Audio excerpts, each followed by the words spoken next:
Praise lord పిల్లలు. పేతురు ద్వారా చేయబడ్డ ఒక కార్యం గురించి నేను ఇప్పుడు మీకు చెప్తాను. అబద్ధం ఆడినప్పుడు కొన్ని సమయాల్లో మరణం కూడా వస్తుంది. ఎవరికి మరణం వచ్చింది, అది ఏ విధంగా జరిగింది అనే విషయాన్ని ఇప్పుడు నేను మీకు చెప్తాను. పరిశుద్ధాత్మను పొందిన తర్వాత అపోస్తలులు బలంగా దేవుని వాక్యాన్ని బోధిస్తూ ఉన్నారు. పేతురు ద్వారా అనేక అద్భుతాలు జరుగుతూ ఉన్నాయి అన్నమాట. ఇవన్నీ చూసిన ఆ ప్రజలందరూ వాళ్ళకు కలిగిన పొలాలు కానీ ఇళ్ళు కానీ అమ్మి ఆ ధనాన్ని తీసుకొచ్చి ఈ అపోస్తుల యొక్క పాదాల యొద్ద పెడతా ఉన్నారనమాట. ఎందుకు అంటే ఎవరికైతే ఆహారం లేదో, ఎవరికైతే వస్త్రాలు లేవో వాళ్ళకి సహాయం చేయటానికి కొరకు ఆ డబ్బును తీసుకొచ్చి ఈ శిష్యులకి ఇస్తూ ఉన్నారనమాట. ఆ విధంగా జరుగుతూ అందరూ సమానంగాను ఏక మనసు కలిగి ప్రతి ఒక్కళ్ళ అవసరతలు తీరుస్తూ ఉన్నారు. అదే సమయంలో అననీయ సప్పీరా అని ఒక భార్యాభర్తలు ఉన్నారనమాట. అననీయ ఏమనుకుంటాడంటే తనకు ఉన్న ఒక పొలాన్ని అమ్మి ఆ వచ్చే ధనంతో ఈ అపోస్తులు పేతురు యొద్ద పెడదాము అని చెప్పేసి ఇద్దాము అనుకుంటాడు. ఇద్దరు కలిసి పొలాన్ని అమ్ముతారనమాట. ఆ పొలం అమ్మిన తర్వాత తీరా ఆ పొలానికి చాలా డబ్బులు వస్తాయి. వాళ్ళకి ఆశ కలిగిద్ది అనమాట. ఇంత డబ్బులు తీసుకెళ్ళి పేతురుకి ఇవ్వాలా అని చెప్పేసి అనుకొని వాళ్ళిద్దరు భార్యాభర్తలు ఏమనుకుంటారు, ఇంత డబ్బులు వద్దు, సగమే ఇద్దామని చెప్పేసి సగం డబ్బులు దాచుకొని సగం డబ్బులు పేతురికి ఇవ్వటానికి అననీయ వెళ్తాడనమాట. అననీయ వెళ్ళంగానే అప్పుడు పేతురు అంటాడు, అననీయ నీ పొలము అమ్మితే ఇంతేనా డబ్బులు వచ్చింది అని చెప్పేసి అడుగుతాడనమాట. అవును ఇంతే వచ్చింది అని చెప్పేసి అననీయ అబద్ధం చెప్తాడు.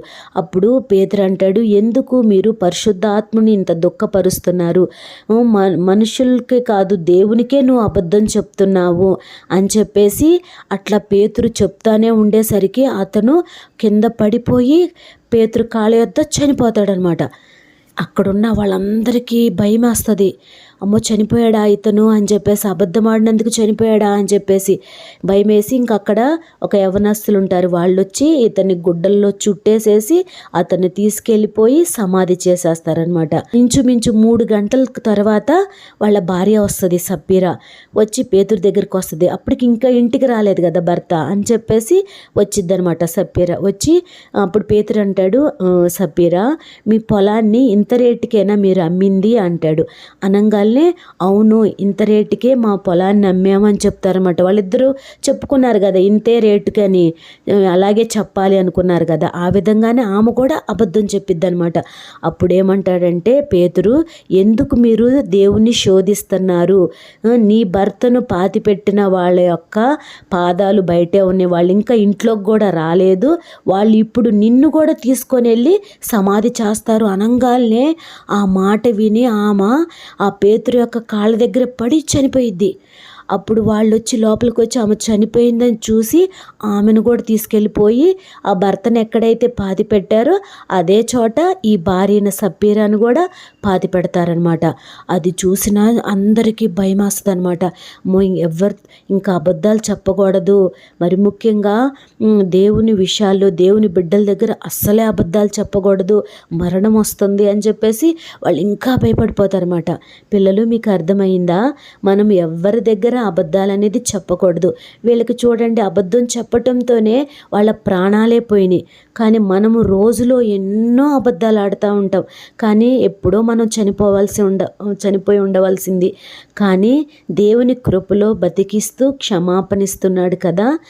ఇంకొక విషయం, మన తల్లిదండ్రులు కూడా ఈ విషయంలో అబద్ధం చెప్పాలి, ఇలాగే మాట్లాడాలని ఒక్కొక్కసారి మన తల్లిదండ్రులు కూడా మనకు చెప్తూ ఉంటారు, ఇరుగు పొరుగు వాళ్ళతో ఇలాగ అబద్ధం చెప్పాలి అని.